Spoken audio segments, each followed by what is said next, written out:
Dear listeners, today we're going to hear a story about treacherous cheating. My name is Michael. I was born and raised in a small town in the north of England. My family was pretty ordinary. My mom, dad, and we had everything we needed to live. I was a good student and always tried to succeed in everything I did. I was an outgoing and friendly kid. I loved spending time with my friends, playing soccer and watching movies. My friends were pretty different, but we were all close and supported each other in everything. One day, I went to a party at our mutual friend's house. It was early summer, and we got together to celebrate the end of the school year.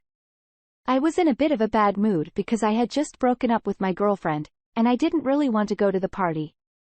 But my friends talked me into it, so I decided to go. At the party, I met her. Her name was Kathy. She was a beautiful girl with blue eyes and blonde hair. She was wearing a red dress, and I couldn't take my eyes off of her. We started talking about music and movies and books. I was amazed at her intelligence and sense of humor. We laughed and joked together, and I felt there was chemistry between us. We exchanged numbers and started dating. Every day, I looked forward to seeing her again. We took walks in the parks, watched movies, cooked meals together. I was the happiest man on earth. Kathy, you're so beautiful. I could spend all my time with you. I told her one day when we were walking in the park. You're not so bad yourself. Michael, she replied smiling. Thank you. That's the best compliment anyone's ever said to me. I replied, squeezing her hand. You know what I love about you. Katie asked. What exactly? I asked, looking at her. Curiously, your confidence and your determination. You're always striving for success and you don't stop there. She said, smiling at me. Thank you. That means a lot to me. I just try to be the best at everything I do. I replied, smiling happily. We continued walking, discussing different topics. I felt our connection growing stronger every day. We spent more and more time together, and I began to think about asking her to marry me. One day, I decided to take her on a camping trip. We drove to the mountains and climbed to the top of one of the mountains. I walked up to Kathy and took her hand. Kathy, I want to tell you that I love you very much, and I can't imagine my life without you. I want you to be my wife. Will you marry me? I said, looking her straight in the eyes. She smiled and replied, of course, I will marry you. I love you very much. Too. I was so happy I felt like the world had turned upside down. I offered her the ring, and she accepted it with a smile on her face. We hugged each other and kissed at the top of the mountain. A year later, we were married. Our wedding was beautiful and romantic. All of our friends and family were with us, and we felt like real stars. We've lived together for 5 years now, and I still feel the same love for her that I did the first day we met. We continue to support each other and build our lives together. But one day, I discovered that there were credit cards in my name that I didn't apply for. I was stunned and a little scared. I knew that Kathy couldn't have issued them without my consent and information about my identity. I decided to discuss it with her, but I didn't want to create unnecessary panic. Kathy, can you explain why there are credit cards in my name that I didn't request? I asked her, looking her straight in the eye. What? In your name? I don't know what you're talking about. Michael, she said, trying to hide her fear. I got a notice from the bank that there were credit cards in my name that I didn't request. I know you did it, Kathy. Why did you do it without my consent? I repeated my question. Michael, I can explain. I framed them for our future. I wanted us to have more money for traveling and for our house. I didn't think it would be such a big deal, she said, trying to justify herself. Katie, do you realize this isn't legal?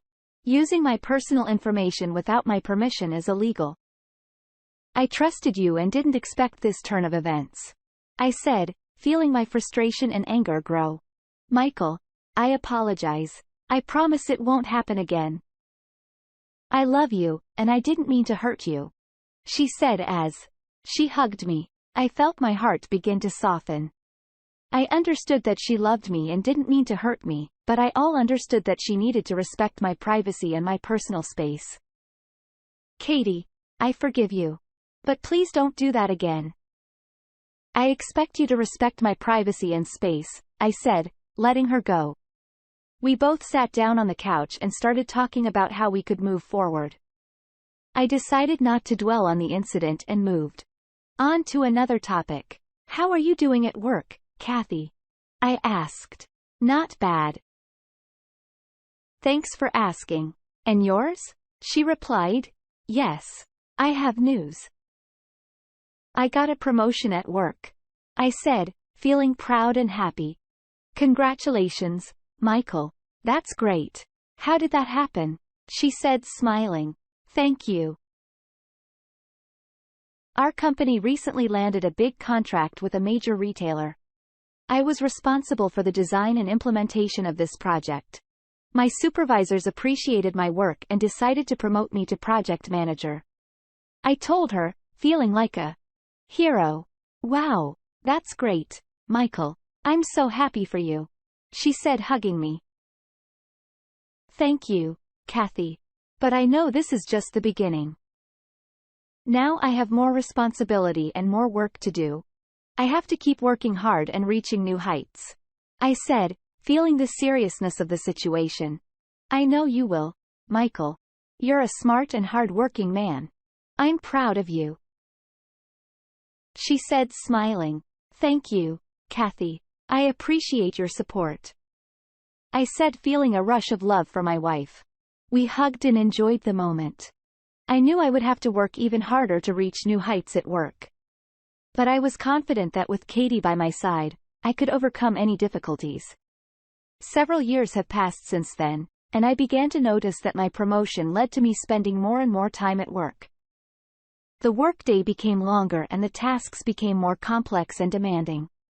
I started coming home late at night and leaving for work early in the morning, leaving almost no time for family and rest. Kathy became increasingly angry at me for not spending enough time with her. She complained about the constant lack of money and the fact that we couldn't afford any entertainment. I tried to explain to her that my work required my time and effort and that we had to be patient to achieve our goals. But she wouldn't listen to my excuses and continued to grumble unhappily. I began to notice that our relationship began to deteriorate. We were arguing more and more often and could not find common ground. I felt that we were distant from each other and that our relationship was on the verge of breaking down. I came home late one night and found that Kathy had left. I tried to contact her on the phone, but she wasn't picking up. I started to panic and think something was wrong. But a few hours later, she came home. She was drunk and angry. Where have you been? I asked, feeling furious and anxious.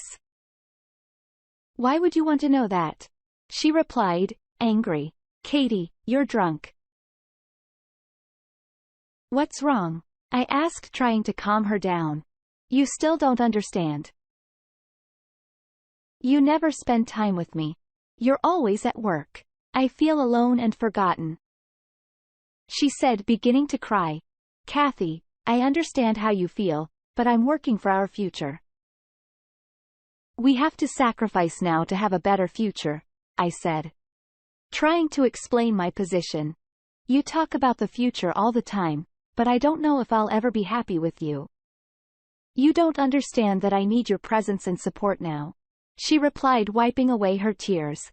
Katie, I try to be there for you and support you, but sometimes I have no choice. I promise that we will find a solution so that our relationship doesn't fall apart, I said, feeling the gap between us grow even wider. I don't know what to do. I feel so alone, she said, starting to cry again. Katie, we both love each other.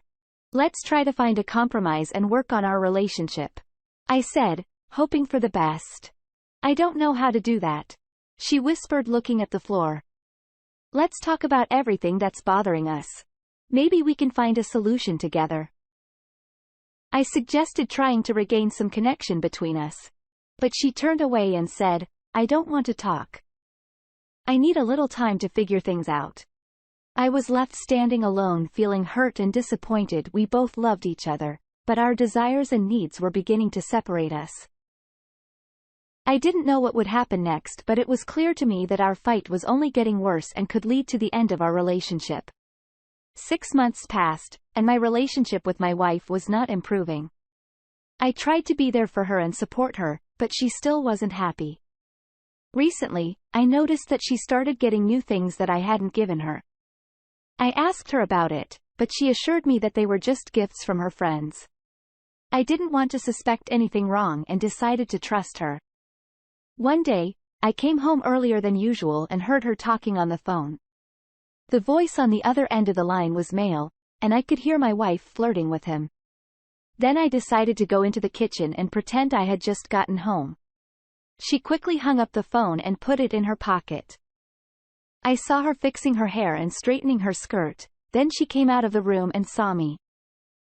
"Hey, you're back early," she said, trying to smile. "Yeah, I got off early today," I replied, trying not to show my suspicions. "Would you like a cup of tea?" she asked, trying to distract me. "No thanks. I just came by to see if everything was okay," I replied as I continued to follow her. I decided I needed to find out the truth, so I started my own investigation. I installed a spy app on her phone that sent me all of her messenger correspondence as well as all of her incoming and outgoing call numbers. I discovered that she was dating a man named John who she had worked with in the past. I found out that they had been dating for months and that he was giving her these new things. I was disappointed and discouraged, but I didn't want to believe that she could cheat on me. I tried to talk to her, but she denied all my suspicions and claimed it was just friendship. But I noticed that she began to shut herself off from me and didn't trust me like she used to. One day, I got pictures from a spy program of her and Jonathan motel on the outskirts of town. I was shocked.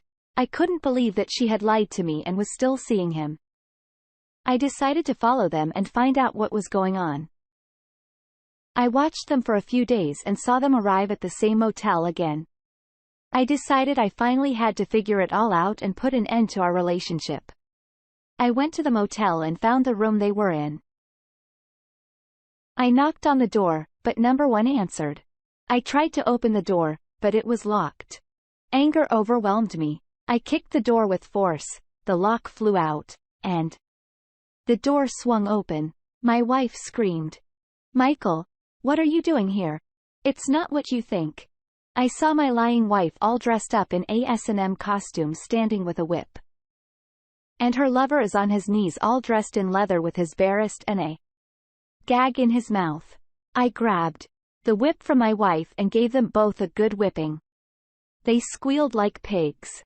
But I didn't stop. "You lying bitch," I shouted. "That's how you amuse yourself when I'm working hard. Don't come home again. Your house is a dump now. And your stuff will be there." Then I came home, gathered up all my wife's things, and threw them in the dumpster. We got a quick divorce in court. She was left with a bare us. I changed a lot after that. I started to play sports and get into traveling. I realized that life does not end with one person and that I need to be happy myself before I can share my life with someone else. I moved to another city and started working on my career. I met new people and started new relationships. I realized that I needed to let go of the past and move forward. I'm happy now. Dear listeners, your support is very important to us.